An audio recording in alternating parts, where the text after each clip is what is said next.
tardes. Como manera introductoria para exponer sobre el origen y evolución de la lengua española, podemos decir que se debe definir de una manera conceptual la lengua española, un término que tiene diversos usos. En este caso, nos interesa la definición que hace diferencia del idioma, del español. Es un idioma que se habla en dicha nación, España, y diferentes países del mundo de habla hispana.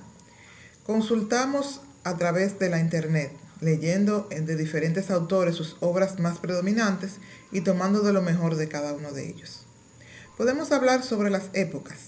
En ellas se destaca el origen del idioma español, que es a partir de finales del siglo XI, cuando comienza un proceso de asimilación o nivelación lingüística, principalmente entre los dialectos románicos centrales de la península ibérica.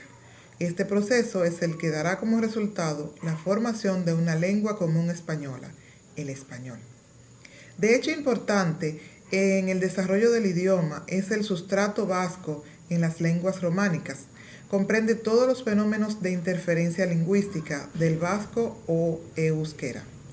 Una teoría muy popular a principios del siglo XX sobre la divergencia de las lenguas románicas es la teoría del substrato, según la cual uno de los motivos de diversificación es que el latín de los conquistadores había sido aprendido de manera imperfecta, o al menos influido por la lengua prerromana autóctona de cada región a la que se llevó el latín. Podemos hablar de los escritos más importantes. Tenemos aquí las glosas emilianenses, que son las anotaciones en latín, romance y vasco, interlineadas o marginales, escritas en el siglo XI. Las glosas silenses son comentarios en lengua romance peninsular realizados por copistas medievales en los márgenes de un códice en latín que se hallaba en el monasterio de Santo Domingo de Silos. Y el poema del Mío Cid, el manuscrito único del Cantar del Cid, se hallaba en el convento de monjas de Santa Clara de Vivar, de donde lo sacó Eugenio de Llaguno y Amírola, oficial de la primera secretaría del Despacho Universal y académico de la Real de la Historia. Como personajes destacados están Alfonso X, el Sabio, quien es en la época del siglo XII, en que se dieron los primeros pasos encaminados a la transformación del castellano en una lengua estándar. Este hecho se dio gracias al rey Alfonso el X, el Sabio, que institucionalizó el uso del castellano. Elio Antonio de Nebrija también ocupa un lugar destacado en la historia de la lengua española, por ser el autor de la primera gramática castellana, publicada en 1492. Y vamos a hablar de la expansión del idioma español por el mundo. El castellano es la lengua romance de mayor difusión en el mundo actual. Se habla en casi toda la península ibérica, en el sudoeste de Estados Unidos, en todo México, en toda América Central y América del Sur, a excepción de Brasil y las Guayanas. Y es la lengua de un grupo minoritario de hablantes de Filipinas. Esta vasta difusión geográfica trae como consecuencia una gama importante de variantes dialectales. Esto hace suponer que al cabo de los siglos e inevitablemente el castellano debería seguir el destino del latín, fraccionarse en distintas lenguas nacionales. Aparentemente, la velocidad de los medios de comunicación y la amplia difusión de la lengua escrita en la literatura y en los medios masivos hacen que la gran mayoría de los hispanohablantes manejen una variedad de lengua común en la que todos se entienden a pesar de las diferentes regiones. Mientras los romanos van conquistando la península ibérica, termina el año 19 a.C.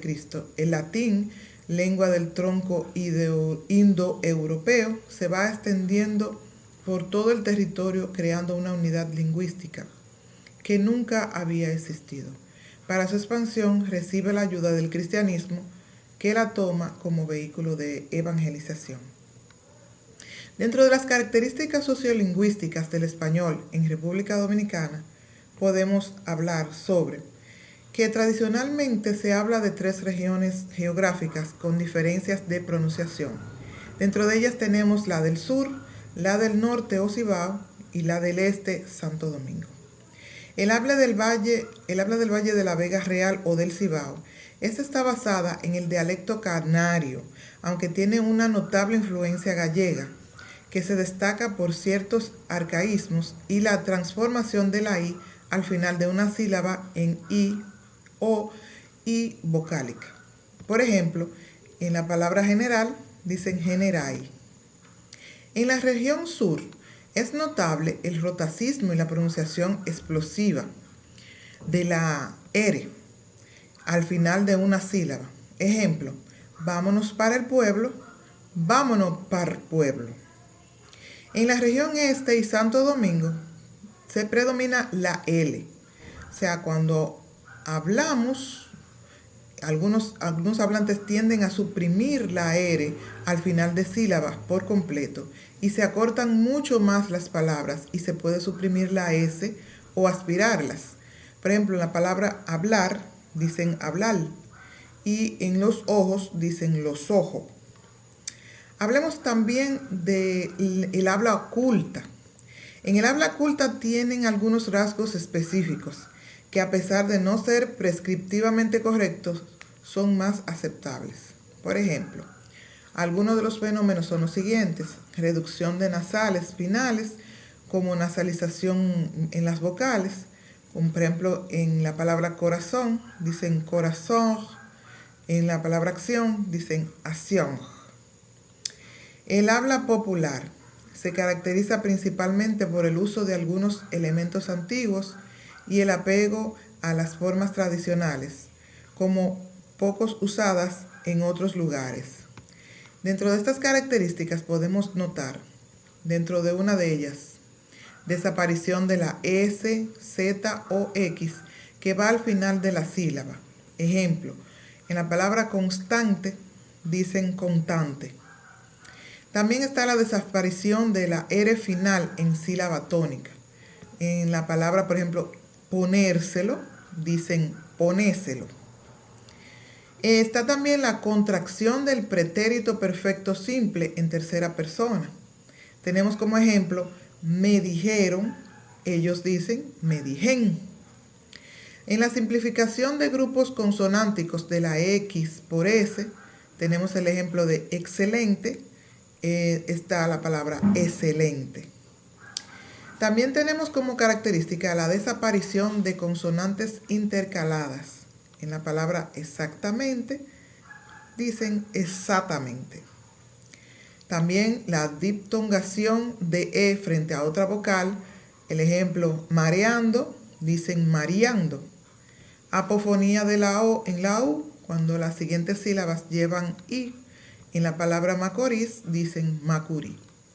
Ya para concluir, podemos decir que este proceso de civilizaciones y conquistas del cual sufría nuestro mundo en la Edad Media implicó mucho en la formación de un nuevo código de lenguaje entre los individuos que, con diferentes costumbres, culturas, orígenes, hizo que se formara una nueva lengua, como es el caso del castellano, que en el devenir del tiempo viene desarrollando diversos cambios hasta el día de hoy. Gracias y muy buenas tardes.